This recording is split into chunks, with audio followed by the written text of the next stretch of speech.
I've been a cop in Stillwater Ridge, Minnesota for 13 years now. Population just under 10,000 if you count the farms scattered across the county. We're the kind of place people drive through on their way to somewhere else, maybe stop for gas or a meal at Denny's before getting back on Route 71. Corn and soybean fields stretch out in every direction, broken up by the occasional barn or church steeple. In winter, everything disappears under snow. In summer, it's just green as far as you can see. Our police department consists of 5 officers, including Chief Brennan. We share 2 patrol cars and 1 holding cell at the station. Most days, nothing happens. I mean that literally. You clock in, you drive around, you clock out. The most excitement we usually get is breaking up fights outside Murphy's Bar on Saturday nights or citing teenagers for spray painting the water tower. We get our share of drunk drivers, especially during harvest season when the farmers are celebrating or commiserating, depending on how the crops did, petty theft from unlocked cars, domestic disturbances. Once a cow got loose and wandered onto Main Street, stopping traffic for 20 minutes. That's the kind of thing that makes the local paper here. In 13 years, I've never drawn my weapon outside the firing range. Never pursued a suspect at high speed. Never investigated a murder or serious assault. Chief Brennan likes to say we're blessed, that we should be grateful for the boredom. He's probably right. Most of my buddies from the academy ended up in Minneapolis or St. Paul, dealing with gang violence and opioid crises. They tell me I got lucky landing here, except for one case. One case that still keeps me up at night, even now, 3 years later. One case that made me understand there are things in this world that don't follow any logic, don't fit into any report, don't have any rational explanation. But I'm getting ahead of myself. This story starts with Mrs. Eileen Garrity. Mrs. Garrity was somewhere between 65 and 70, a widow who lived alone in a 2-story farmhouse about 4 miles outside town. Her property sat at the end of a long gravel driveway, surrounded by empty fields her husband used to lease out to neighboring farmers. The house itself was white with peeling paint, a sagging porch, and windows that always seemed dark even during the day. Everyone at the station knew Mrs. Garrity. She called us at least twice a month, sometimes more, raccoons in the attic, strange lights in the sky that had to be UFOs, prowlers in the yard, voices coming through the walls. Someone stealing her mail, someone poisoning her garden, someone, always someone, doing something to her or her property. Every single call turned out to be nothing. The raccoons were tree branches scraping the roof. The UFOs were aircraft from the regional airport 30 miles away. The prowlers were deer or her own shadow. The voices were her television or the wind. Her mail was delayed, not stolen. Her garden died because she forgot to water it. Officer Kowalski called her, the town crazy. Officer Martinez refused to respond to her calls anymore after she insisted he investigate government surveillance that turned out to be a neighbor's new security camera. Even Chief Brennan would sigh and shake his head whenever her number showed up on the caller ID, but I felt bad for her. Her husband Bill died 3 years back, heart attack while fixing the barn roof. By all accounts, they'd been married 40-some years, rarely spent a day apart. She had 2 kids, both moved away to other states, who couldn't be bothered to visit more than once a year, if that. I'd heard through the grapevine that they'd tried to get her to sell the house and move into assisted living, but she'd refused. So she stayed out there alone, getting more isolated, more paranoid, more desperate for human contact. I think that's what the calls really were. Not that she actually believed someone was breaking in or watching her. She just wanted someone to talk to, someone to acknowledge she existed. I tried to be patient with her. Tried to take her seriously, even when I knew it was nothing. Because one day, maybe it wouldn't be nothing. One day, maybe something real would happen to her, and if we'd written her off completely, we might not respond in time. That's what I told myself anyway. That's the guilt I carry now. It was a Thursday afternoon in October, rain coming down steady, the kind of gray drizzle that makes everything look washed out and miserable. I was on patrol, driving the back roads, not really expecting anything. The radio had been quiet all day. I was thinking about what to pick up for dinner, whether I had time to stop by the grocery store before my shift ended. Then dispatch crackled to life. Karen's voice, our part-time dispatcher, sounded almost apologetic. Unit 2, we've got a call from Eileen Garrity. Reports a burglary in progress at her residence. I heard Martinez snort over the radio before I could respond. I picked up the handset. Unit 2 responding. What's she saying happened? She says someone broke into her house while she was out. Says things are moved around, some items missing. She sounds pretty shaken up. That made me pause. Usually Mrs. Garrity called while whatever she imagined was happening. This was different. This was after the fact. Copy that. I'm about 10 minutes out. I turned the patrol car around and headed toward her place, windshield wipers beating a steady rhythm. I wasn't expecting anything unusual. Just another false alarm. Another lonely afternoon for Mrs. Garrity, another chance for her to tell me about her aches and pains and ungrateful children while I pretended to investigate. I had no idea what I was about to walk into. Mrs. Garrity's house sat at the end of Maple Ridge Road, a small Cape Cod with faded yellow siding and an overgrown yard. I'd been there maybe 15 times over the years. I knew every creak in her floorboards, every family photo on her walls. I pulled into the driveway and cut the engine, already rehearsing my patient voice, the one I used to calm her down. She was waiting on the porch. I saw her through the rain-streaked windshield, and something in my chest went cold. I sat there for a moment, hands still on the steering wheel, trying to process what I was seeing.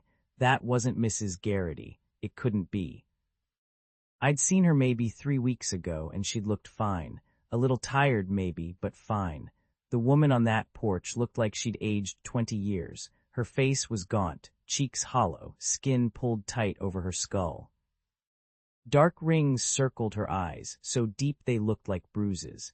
Her hair, usually neat and carefully styled, hung limp and greasy around her face.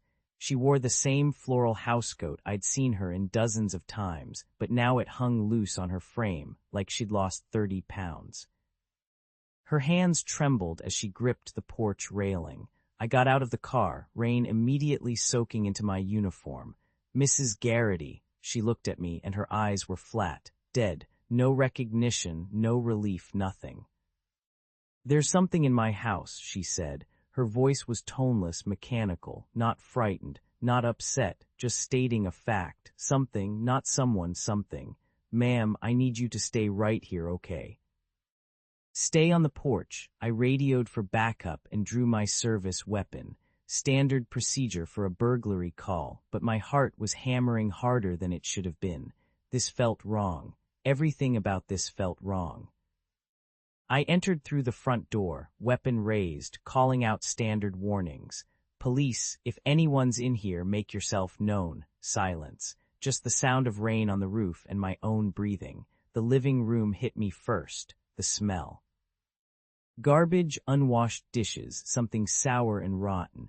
Dirty plates were stacked on every surface. Trash overflowed from bags in the corner. Laundry was piled on chairs, on the floor, on the couch. But the couch had bedding on it. Sheets, a pillow, a blanket. Mrs. Garrity was sleeping down here. On the coffee table, I counted 7 coffee cups. Some still had liquid in them, growing mold. Next to them sat an old leather Bible, worn and cracked, and a rosary with wooden beads. The rosary was wrapped around one of the cups like she'd been holding it while she drank. Then I saw the shotgun. A double-barreled 12-gauge, propped in the corner near the couch. I cleared it immediately, checking the breech. 2 spent shells. Recently fired, I could still smell the gunpowder under the stench of garbage. The barrel was warm. I moved through the kitchen. More dishes, more trash. The sink was full of brown water. Something dark was growing on the counters. I checked the back door, locked from the inside, deadbolt engaged. Windows were locked, no sign of forced entry anywhere. I climbed the stairs, checking each room. Master bedroom, guest room, bathroom. All empty, but as I moved through the second floor, I noticed something else. Every mirror was shattered. The medicine cabinet mirror in the bathroom, the full-length mirror in the master bedroom, the decorative mirror in the hallway. All of them destroyed, glass still on the floors, like someone had taken a hammer to each one. And the closets. Every single closet door was boarded shut. Rough carpentry, 2x4s nailed directly into the door frames. Fresh wood, fresh nails, recent work. I returned to the hallway and looked at the closet there. The linen closet, if I remembered right. It was boarded like the others, but there was a massive hole blasted through the upper half of the door. Splintered wood, a ragged opening about 8 inches across. Around it, smaller holes, buckshot pattern. She'd fired both barrels into this door from close range. I stood there staring at it, trying to make sense of what I was seeing. Trying to find the rational explanation. Maybe she'd had a breakdown. Maybe she was sick, confused, paranoid. Maybe she thought someone was hiding in there. But why board them shut first, and then shoot through the boards? My radio crackled. Martinez had arrived as backup. I heard his footsteps downstairs, heard him call out to me. "Up here," I said. "House is clear, no intruders." He came up the stairs, and I watched his face as he took it all in. The smell, the destruction, the boarded closets, the blast hole. His expression shifted from professional alertness to something else. Confusion, discomfort. "Jesus Christ," he muttered. What happened here? I don't know. I looked at the shattered mirror on the wall, at my own distorted reflection in the broken glass. But something did. We went back downstairs together. Mrs. Garrity hadn't moved from the porch. She stood there in the rain, hands still gripping the railing, staring at nothing. I holstered my weapon and stepped outside. The rain felt clean after the air inside that house. "Mrs. Garrity," I said gently, "there's no one in your house." "We checked everywhere, you're safe." She turned to look at me, and for the first time something flickered in her eyes, not relief, fear. "I didn't say someone," she said quietly. "I said something." We brought her inside and sat her on the couch. Martinez got her a glass of water while I pulled up a chair. She was shivering despite the warmth of the room, her hands wrapped around the glass like it was the only solid thing in the world. "Mrs. Garrity," I said. "I need you to tell me what happened here, everything." She looked at me for a long moment, and I could see her trying to decide if we'd believe her, if she even believed herself. Finally, she nodded. "It started about a month ago," she said. "I was in bed, almost asleep, when I heard it, scratching. Soft, steady scratching at my bedroom closet door. Martinez and I exchanged glances. She saw it. "I know how that sounds," she said. "I thought it was a mouse at first, or a squirrel that got into the walls somehow, but the scratching was too high up, way too high for any small animal." "Did you check the closet?" I asked. "During the day, yes, several times. There was nothing there, nothing at all." She took a sip of water, her hands trembling. "But I couldn't bring myself to open it while the scratching was happening. I'd stand there with my hand on the knob, and this feeling would wash over me, this overwhelming dread. Like every instinct I had was screaming at me to walk away. The rain pounded against the windows. Somewhere in the house, something creaked. "The scratching wasn't like an animal trying to get out," she continued. "It was too deliberate, too gentle, like something was trying to lure me, to make me curious enough to open the door. I thought about those boarded closets upstairs. About the desperation it would take to do that. I started locking the closet at night," Mrs. Garrity said, "but the scratching just got louder, more intense, like whatever was in there was angry I'd figured out its game. She set down the water glass. Her hands were shaking worse now. Then one day I opened it, during the afternoon with all the lights on. I thought maybe I'd see evidence of what was making the noise, droppings or damage to the walls or something. "What did you find?" Martinez asked. "Claw marks," she whispered, "on the inside of the door, about 6 feet up." The room went very quiet. 6 feet. Nothing innocent scratches at 6 feet. They weren't like animal claws, she said. They were thin, precise, like fingernails. Human fingernails, but longer, deeper. She looked at both of us, and I saw the plea in her eyes, the desperate need to be believed. I know what I saw. I believed her. God help me, I did. I'd seen those closets. I'd seen the buckshot hole. People don't do those things without reason.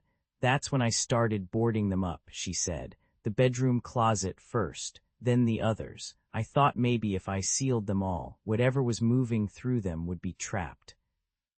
Or would leave, she laughed, a brittle sound with no humor in it. I was so stupid. "You're not stupid," I said. "You were protecting yourself." It didn't work. Her voice dropped to barely above a whisper. About a week after the scratching started, I heard something else, a voice, calling to me from inside the locked closet. Martinez shifted in his seat. I could feel my own pulse quickening. "It was Bill's voice," she said. "My husband. He's been dead 3 years now." She looked down at her hands. The voice said God had sent him, that he missed me, that if I opened the closet door we could be together again, in heaven. The house felt colder somehow. The shadows in the corners seemed deeper. "I almost did it," Mrs. Garrity said. "I stood there with my hand on those boards, and I wanted so badly to believe it was really him, but something was wrong." The words were right, but the way he said them, it was like a stranger wearing his voice, like someone reading from a script without understanding what the words meant. "What did you do?" I asked. "I told it to go away. That Bill wouldn't come to me like that I knew it wasn't him." She wrapped her arms around herself. "That's when it changed." The voice got harsh, belligerent. It started demanding I open the door, shouting at me, calling me names Bill never would have used, making threats, obscene threats about what it would do when it got out. Martinez stood up and walked to the window, looking out at the rain. I could see the tension in his shoulders. Then the voice changed again, Mrs. Garrity said. It got deeper, distorted. It didn't sound human anymore, and the pounding started, something throwing itself against the door from the inside, over and over. I ran downstairs and I didn't go back up, not until I got the shotgun. She looked at me with hollow eyes. I fired through the door because I thought if I killed it, this would all stop. But when I looked through the hole I'd made, there was nothing there, just an empty closet, and the scratching started again an hour later, in a different closet. The pounding continued through the night. Mrs. Garrity sat at her kitchen table with the shotgun across her lap, listening to the rhythmic assault on the upstairs closet doors. The threats came in waves, sometimes in Bill's voice, sometimes in that distorted, inhuman growl. Around 4 a.m, it finally stopped. She didn't sleep. The pattern repeated itself. Every night as darkness fell, the pounding would start, first one closet, then another. The voices would call to her, cajole her, threaten her. She learned to recognize when it was building toward violence, when the thing behind the doors was working itself into a rage. Those were the nights she stayed downstairs with all the lights on, the shotgun loaded and ready. But the days were quiet. She could move through her house in daylight without hearing those terrible sounds. It became her routine, sleep during the day when she could, stay alert at night. Then it changed. 2 weeks ago, the pounding started happening in multiple closets simultaneously. Not one door shaking, but all of them. The upstairs hallway, the bedroom, the guest room, the linen closet. All at once, as if there were multiple entities now, coordinating their assault. The sound was deafening, the whole second floor seeming to pulse with each impact. Mrs. Garrity went through the house with a hammer and nails. Every closet door got boarded shut. She used 2x4s when she ran out of planks. Her hands blistered and bled, but she didn't stop until every single door was secured. It didn't help. The pounding continued, muffled now but somehow more disturbing, like listening to something buried alive trying to claw its way out. Then came the bathroom incident. 2 weeks ago, Mrs. Garrity said, her voice dropping to barely above a whisper. I was washing my hands, just washing my hands before bed. I looked up at the mirror. She stopped, her whole body trembling. Take your time, Martinez said gently. I saw a skull, she continued. A human skull, but the eyes. The eyes were wrong. They were red, glowing red like coals in a fire. The eyes of the devil himself. And it was wearing a black hooded robe like the Grim Reaper from pictures. But its hands, she held up her own hands, fingers curled like claws. They weren't hands, they were claws, long skeletal claws with points like knives, and it was grinning at me, this horrible grinning skull with those burning red eyes. But that's not the worst part. What was the worst part? I asked, though I wasn't sure I wanted to know. It wasn't standing behind me in the reflection. It was in the mirror, like the mirror was a window and this thing was on the other side, looking through at me. And then, she pressed her hands against her face. Then it reached out. The claws came through the glass, not breaking it, just passing through it like it was water, reaching for me. Martinez and I exchanged a look. This was beyond anything we'd encountered. I grabbed the lotion bottle from the counter and threw it as hard as I could.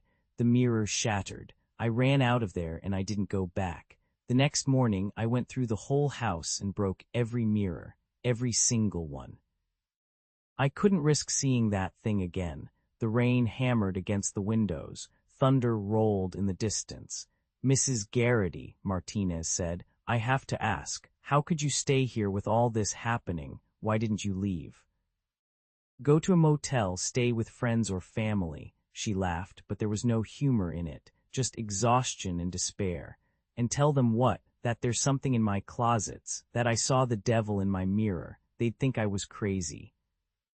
They'd put me somewhere. She shook her head.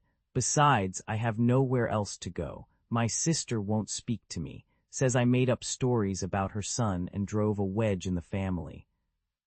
My daughter lives in Seattle and we haven't talked in 5 years. I have no one. This house is all I have left. But surely, Martinez started. The nights were bad, she interrupted. God knows they were bad. But during the day I could manage, I could function. It always stopped by morning. I could sleep a few hours, make myself eat something, keep going. As long as the sun was up, I was safe. She looked at both of us with hollow, haunted eyes. Until 3 days ago, the temperature in the room seemed to drop. 3 days ago, it started happening all the time. Day and night, no break, no relief, just constant pounding, constant voices, constant threats. I couldn't sleep, I couldn't eat, I couldn't think. Her hands were shaking so badly she had to clasp them together. This morning, it got worse. The pounding became violent, not just loud, but violent. The closet doors were rattling in their frames. The 2x4s I'd nailed up were starting to crack. I could hear wood splintering. I thought they were going to break through. I thought this was it. This was when it finally got out. What did you do? I asked. I prayed, she said simply. I got down on my knees and I prayed. I read from Bill's Bible. I begged God to protect me, to save me from whatever this thing was. Did it help? It laughed, she whispered. It laughed at me, this horrible, mocking laughter that seemed to come from everywhere at once, and I realized that prayer wasn't going to save me. Nothing was going to save me. She stood up, walked to the stairs, and pointed up into the darkness. So I got Bill's shotgun. I went upstairs. I put the barrel against the bedroom closet door and I fired. I blew a hole right through the boards in the door, and when the smoke cleared and I looked through that hole, her voice broke, red eyes. Burning in the darkness, just the eyes staring back at me, and then it chuckled, This low, satisfied chuckle, and it spoke one word, just one word. What word? Martinez asked. Mrs. Garrity looked at us with absolute terror in her eyes. Tonight, she said, that's when I called you. We couldn't leave her there. Not after hearing that. Not after seeing the terror in her eyes. Martinez was the one who said it first. Mrs. Garrity, you need to get out of this house. Right now, today. She looked at us with such profound relief that it nearly broke my heart. You believe me, she whispered. You actually believe me. We believe something is happening here that we don't understand, I said carefully. And we believe you're not safe. Do you have somewhere you can go? Family? Friends? She shook her head. My children. They think I'm losing my mind. They want to put me in a home. And my friends, they all stopped calling after Bill died. Small town gossip, you know. They think I'm the crazy widow who can't accept her husband's death. Then we'll take you somewhere, Martinez said. There's a motel in town. Clean, safe. We'll get you checked in, and tomorrow we can figure out next steps. Contact your kids, maybe find you a counselor to talk to. A counselor, she repeated, and for a moment I thought she might argue. But then she just nodded, exhausted. Okay, yes, anything to get out of this house. It took her 20 minutes to pack a small suitcase. The whole time I kept glancing at that upstairs hallway, at the darkness beyond the stairs. The house felt different now that I knew what was up there. The silence seemed heavier, more watchful, like something was holding its breath. We got her to the Pineview Motel just after 4 in the afternoon. It was one of those old motor lodges, single-story, doors opening directly to the parking lot. Clean enough, safe enough. Room 7 at the end of the row, away from the road noise. Mrs. Garrity stood in the doorway of the room and actually smiled. The first genuine smile I'd seen from her. Thank you, she said. Thank you both so much. I feel like I can finally breathe. Lock the door, Martinez told her. Don't open it for anyone you don't know. We'll check on you in the morning. I will. Thank you, officers, really. We watched her close the door, heard the deadbolt slide home, then we walked back to the patrol car. Martinez waited until we were pulling out of the parking lot before he spoke. She's going to hurt herself. I know, I said quietly. That's what I'm afraid of too. We need to get her real help, professional help. Maybe contact her kids, explain the situation, and tell them what? That their mother thinks something from a closet is trying to get her. They'll have her committed within 24 hours. Maybe that's not the worst thing, Martinez said. At least she'd be supervised, safe. We drove in silence for a while. The sun was setting, painting the sky in shades of orange and red. Beautiful evening, peaceful. But I couldn't shake the feeling that we'd made a terrible mistake. Tomorrow, I said finally, tomorrow we'll figure out the right thing to do. Tonight, let her rest. She looked like she hadn't slept in days. Yeah, Martinez agreed, but neither of us felt good about it. The call came at 6:15 the next morning. My cell phone, Chief Henderson's number. I grabbed it on the second ring, still half asleep. Get to the Pineview Motel. The chief's voice was tight, controlled. Right now, Chief, what? Room 7, just get here. He hung up. I was dressed and in my car within 5 minutes. The whole drive over, my mind kept cycling through the same thought. She killed herself. We left her alone and she killed herself. I should have stayed. I should have checked on her during the night. I should have done something different. The motel parking lot was chaos. 3 patrol cars, 2 state police cruisers, and an unmarked sedan that probably belonged to city detectives. Crime scene tape was already up around room 7. Chief Henderson was standing outside the door, talking to Pete Vance and Jerry Morrison. When he saw me approaching, his expression made my blood run cold. In 13 years, I'd never seen the chief look scared. Angry, yes. Frustrated, tired, disappointed, all of that. But never scared. He was scared now. Chief, I said. What happened? Is she, Mrs. Garrity is gone, he said. The words hit me like a punch. Gone. Dead. We'd failed her. I'm sorry, I started to say. We should have, no, the chief interrupted. You don't understand. She's gone. Literally gone, vanished. I stared at him.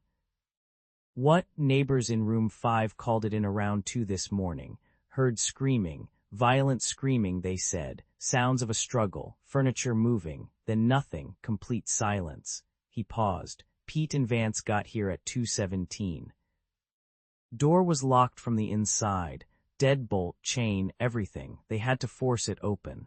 And, you need to see it, he said, but I'm warning you it's bad. He stepped aside and I walked into room 7. Blood, everywhere, splattered across the walls in violent arcs, pooled on the floor, soaked into the bedding, even on the ceiling, which shouldn't have been possible. The metallic smell was overwhelming. The sheets had been ripped from the mattress, torn and twisted like someone had been holding on for dear life. The nightstand was overturned, the lamp shattered, but what made my stomach drop were the marks on the carpet, 10 thin trails of blood. Made by 10 desperate fingers, dragging across the cheap industrial carpet from the bed toward the far wall. You could see where she'd clawed for purchase, where her fingernails had dug into the fibers.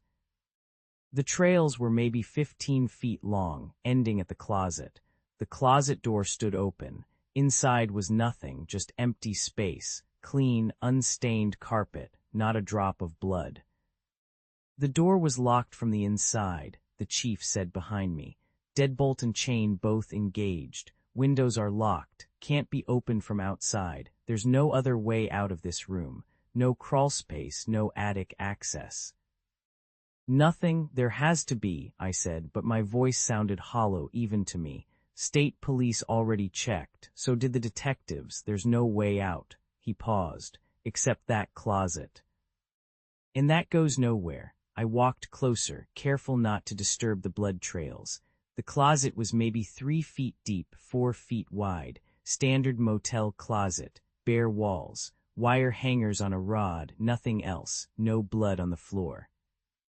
No blood on the walls, like it had simply stopped at the threshold. Where is she? I whispered. That, Chief Henderson said, is exactly what we'd all like to know. I tried to rationalize what happened. For 3 years I tried. Maybe Sarah Mitchell had somehow gotten out before we arrived. Maybe there was a hidden panel, a loose vent, something we missed. Maybe the blood trails were staged, part of some elaborate hoax or cry for attention. Maybe, but I never believed any of it, not really. The case went cold within 6 months. No body, no witnesses, no evidence except that impossible room. Eventually, it got filed away with the other unsolved mysteries, and life in Millbrook went on. The years passed. I kept working patrol, kept responding to calls, kept doing my job, but I never forgot room 7.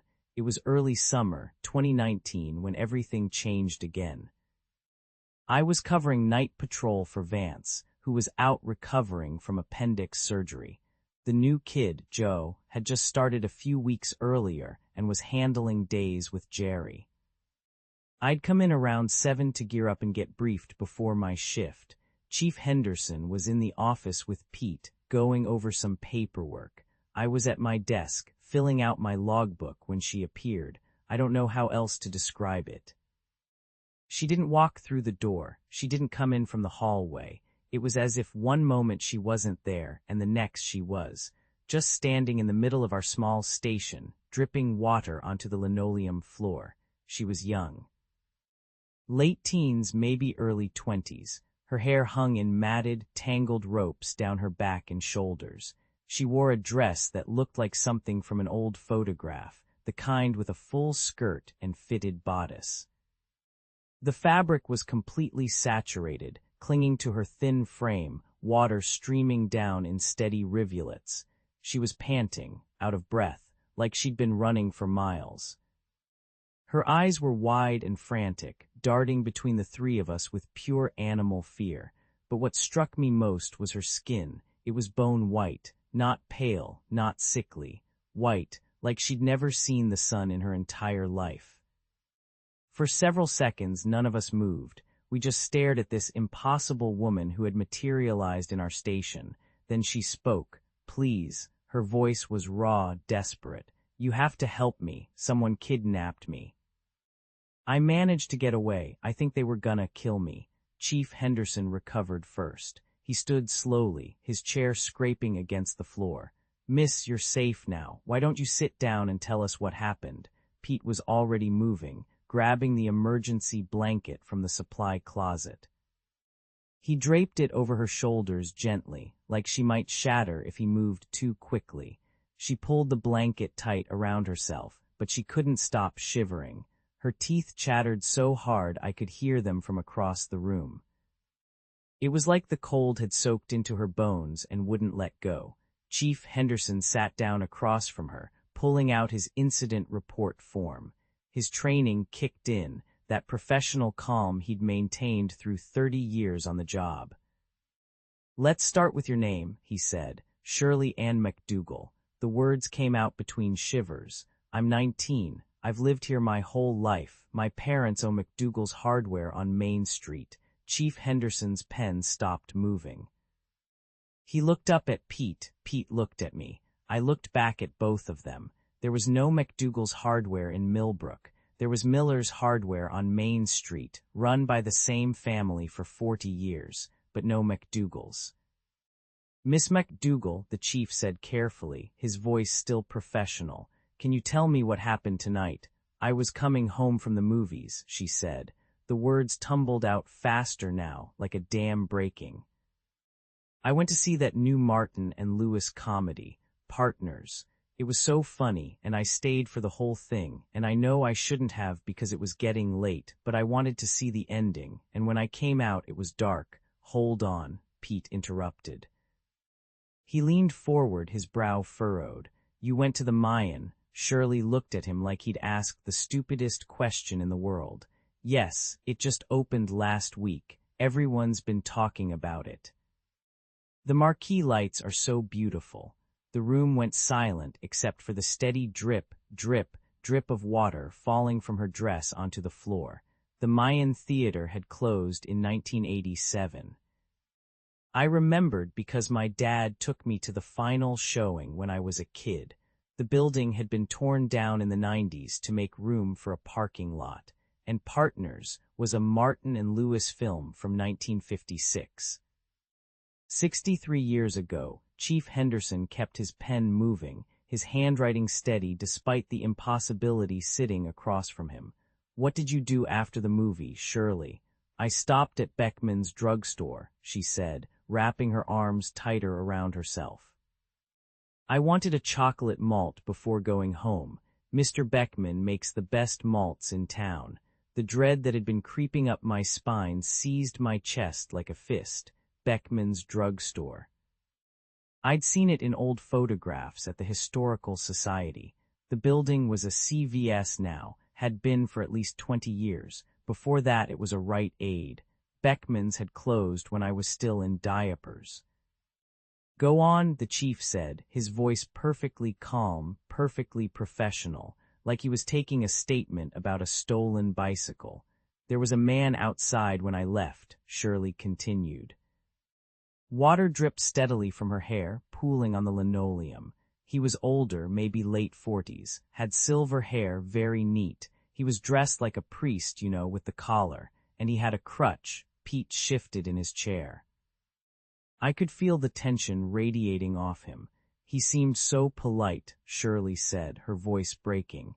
He asked if I could help him, said his wallet had fallen under his car seat, and with his bad leg he couldn't bend down to get it. I felt sorry for him. He looked so helpless with that crutch. Where was his car? Chief Henderson asked. In the parking lot behind the drugstore. He led me over to it, kept thanking me, saying God would bless me for my kindness. She paused, swallowing hard. I should have known, I should have. You couldn't have known, the chief said gently. What kind of car was it? A Buick, Shirley said immediately. A dark Buick. 1953 or 54, I think. Just a couple years old. Chief Henderson's pen stopped moving. He looked up at me, and in his eyes I saw the same thing I was feeling.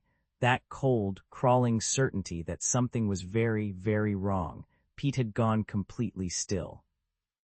"Did you notice the license plate?" the chief asked. "It was out of state," Shirley said. "I remember thinking that was unusual. I think it said Oklahoma." The chief's jaw tightened almost imperceptibly. His pen resumed its steady movement across the page, but I could see his knuckles had gone white. "Tell me what happened next," he said. I kneeled down to look under the seat. Shirley's voice dropped to barely a whisper. "I didn't see any wallet, and then something hit me. Hit my head so hard everything went white. The crutch. He hit me with the crutch." Her hands moved to her head, fingers trembling as they touched her scalp.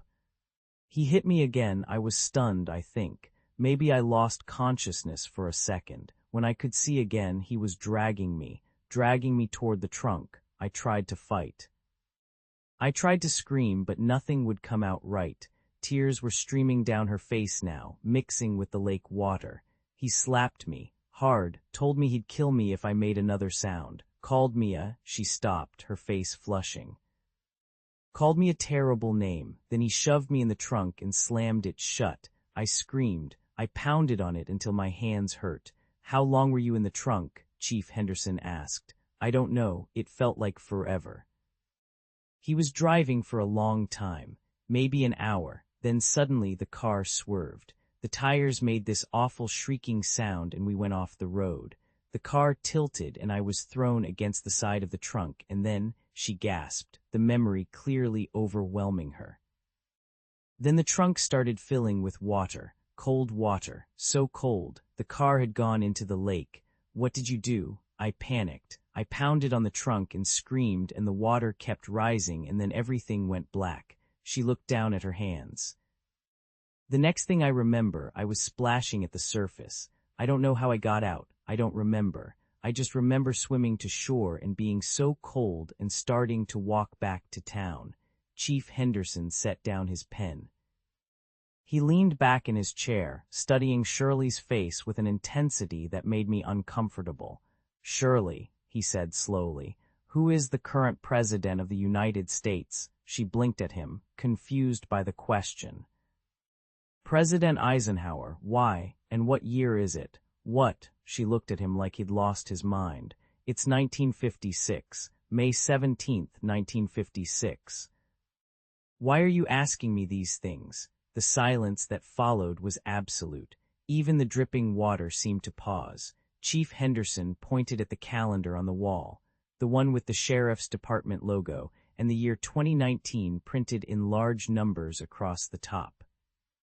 "Look at that calendar," he said. Shirley turned, stared. Her face went from confusion to shock to something beyond shock, something that didn't have a name.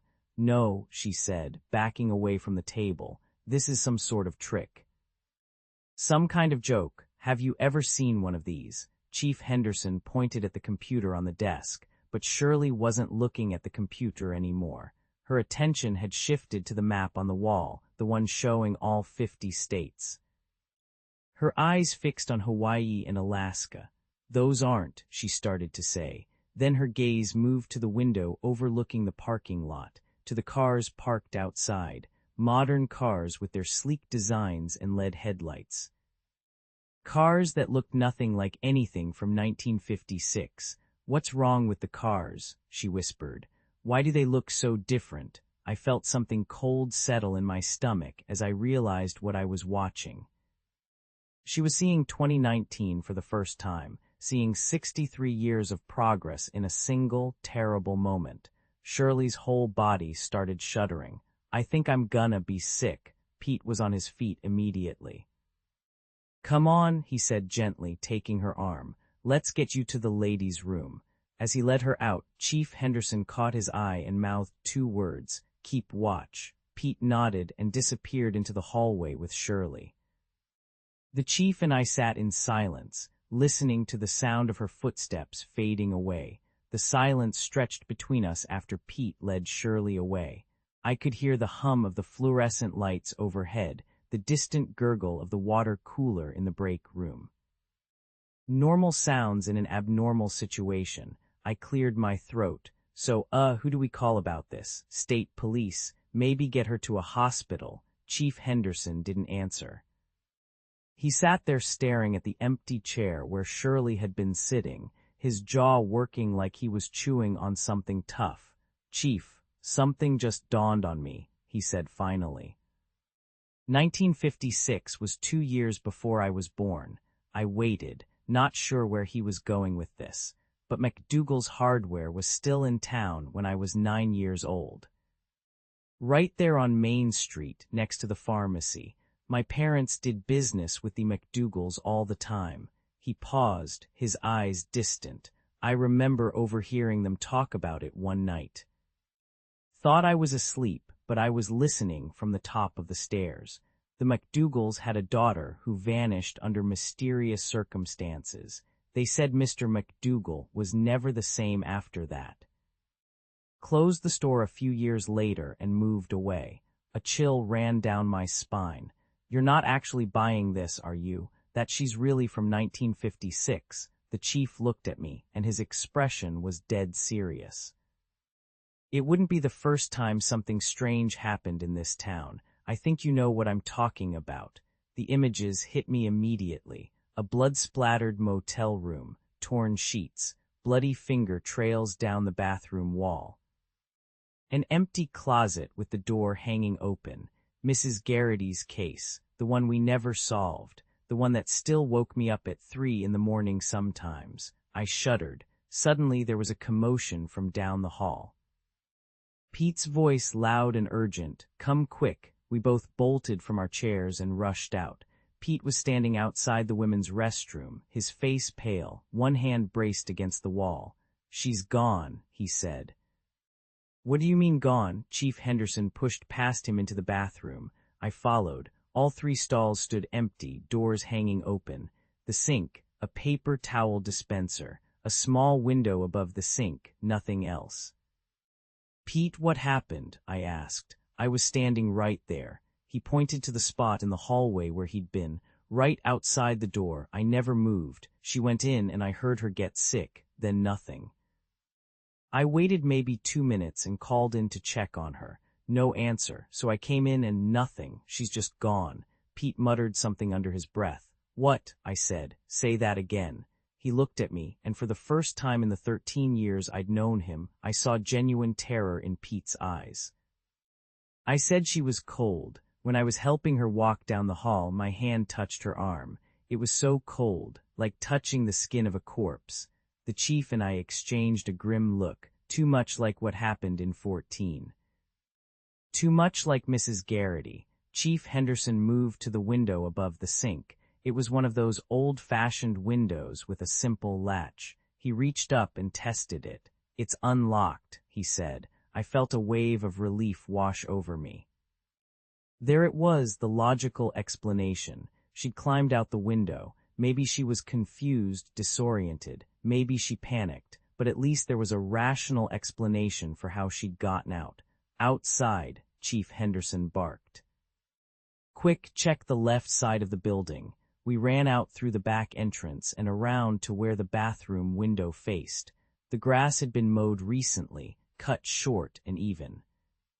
If someone had jumped or climbed down, there should have been footprints, disturbed grass, something. There was nothing, no sign that anyone had been there at all. "She must have closed it behind her before she jumped," the chief said, but his voice was shaky.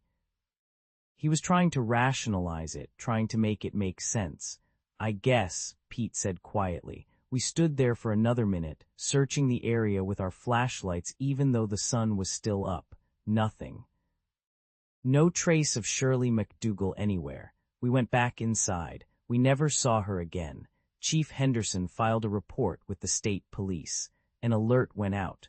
Officers in 3 counties kept an eye out for a confused woman in her late teens wearing outdated clothing. Nothing ever came of it. 1 week later, I walked into the station for my shift. The chief saw me through his office window and beckoned me in. His face was pale and grave. He pointed at a newspaper spread across his desk. The headline read, "Lake Wild's Dark Secret After 66 Years. I picked it up and started reading. A guy with fish sonar had found an old car at the bottom of Miller's Lake, about 20 feet down. A 1953 Buick, rusted almost beyond recognition. There were skeletal remains in the driver's seat. The vehicle had Oklahoma plates. It was registered to a man the FBI had been looking for in the mid-1950s. A drifter, a convicted offender, a suspected serial killer believed to have abducted and murdered up to 10 young women across 6 states. His last intended victim had managed to escape during an incident in Iowa. After that, he'd vanished from the FBI's radar completely. During a more detailed inspection of the vehicle, a second skeleton was found in the trunk, the skeleton of a young woman. The article didn't identify her, but I knew. We both knew Shirley MacDougal, 19 years old, disappeared in August 1956, 66 years at the bottom of that lake. 63 years after she'd walked into our police station and sat in our interview room, answering our questions with those terrified eyes. I set the newspaper down carefully, like it might burn me. The entity, I said. It was connected to both of them somehow. Chief Henderson nodded slowly. But which came first? Was it attached to him, or to her, or to something else entirely? I had no answer. Neither did he. We never figured it out. The case file on Mrs. Garrity remains open to this day. No new leads, no new sightings, just a pattern that suggests something has been operating in this town for a very long time, something that predates that serial killer. Something that's still here. Sometimes, late at night when I'm alone in the station, I think about Shirley MacDougal, about how cold her skin felt when Pete touched her arm. About those 3